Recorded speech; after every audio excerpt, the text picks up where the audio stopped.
Sahabat setia Gowori yang dikasihi Tuhan, Shalom. Hari ini adalah Senin 17 Januari 2022. Kita merayakan peringatan wajib Santo Antonius Abbas. Antonius dilahirkan pada tahun 251 di dusun kecil bernama Memphis di Mesir.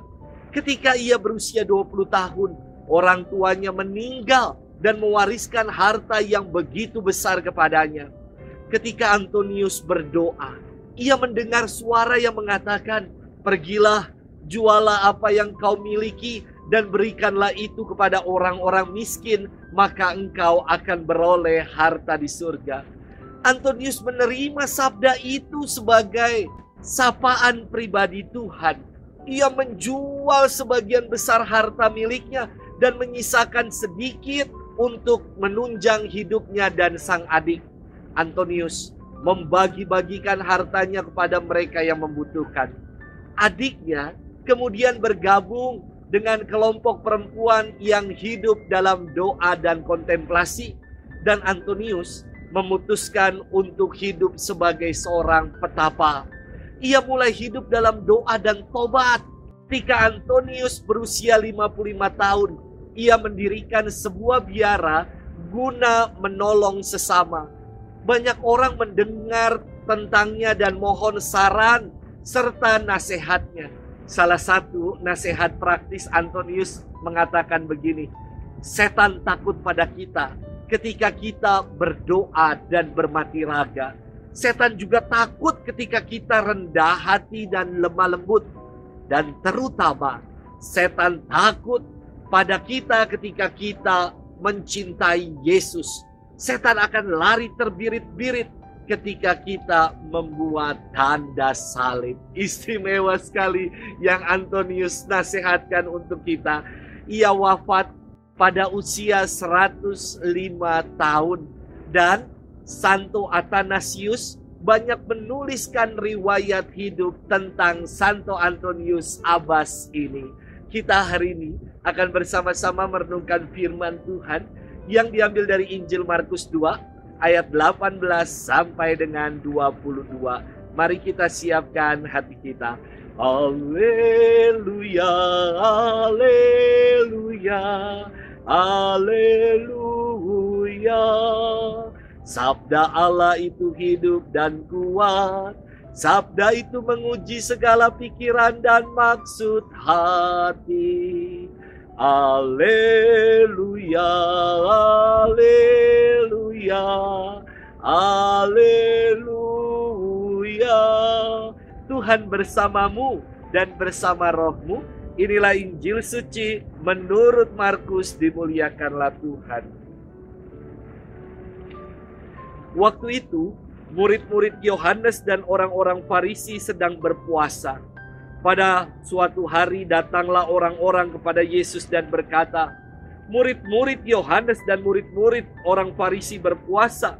Mengapa murid-muridmu tidak?" Jawab Yesus kepada mereka, "Dapatkah sahabat pengantin pria berpuasa selagi pengantin itu bersama mereka? Selama pengantin itu ada bersama mereka, mereka tidak dapat berpuasa.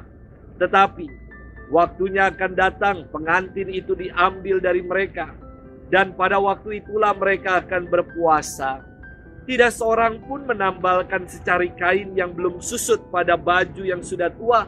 Karena jika demikian, kain penambal itu akan mencabiknya, yang baru mencabik yang tua, sehingga makin besarlah koyaknya. Demikian juga tak seorang pun mengisikan anggur baru ke dalam kantong kulit yang sudah tua. Karena jika demikian, anggur tersebut akan mengoyakkan kantong itu, sehingga baik anggur maupun kantongnya akan terbuang. Jadi, anggur yang baru hendaklah disimpan dalam kantong yang baru pula." Demikianlah sabda Tuhan. Terpujilah Kristus. Sahabat setia Gowori yang dikasihi Tuhan, Shalom. Setelah beberapa waktu yang lalu, saya Romonong bersama Frater, kami medical check up. Hasilnya serentak sama, yaitu kami harus diet. Maka kami memutuskan beberapa waktu ini menjadi masa pantang dan puasa. Padahal masa prapaskah belum tiba, kami udah duluan memulainya. Beda loh antara puasa dengan diet. Diet itu agar badan kita sehat. Sementara puasa agar hidup rohani kita yang menjadi sehat. Sahabat setia Gowori yang dikasihi Tuhan, firman Tuhan hari ini berkisah tentang beberapa orang yang datang kepada Yesus dan bertanya, mengapa murid-murid Yohanes dan murid-murid orang Farisi berpuasa, tetapi murid-muridmu tidak?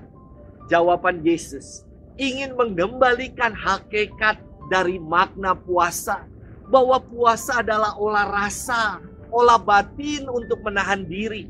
Puasa adalah sarana untuk mengalami kasih Tuhan.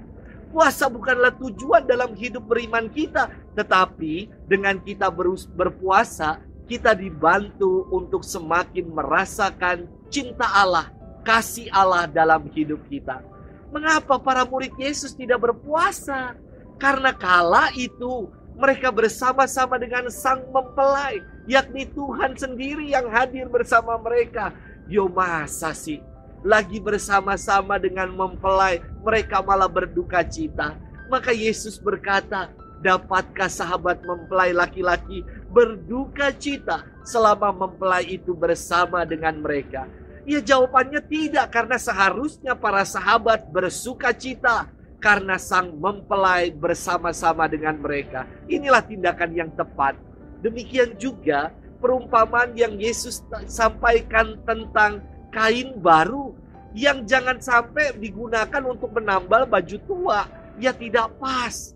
Kain baru itu akan merobek dan mencabik baju yang sudah tua itu. Ataupun demikian dengan kantong kulit tua untuk menyimpan anggur baru. Ya, tidak pas. Fermentasi dari anggur baru akan merobek kantong kulit yang tua, sehingga akan membuat hancur kantong kulit yang tua itu. Sahabat setia Gowori yang dikasihi Tuhan, puasa tanpa doa itu namanya diet.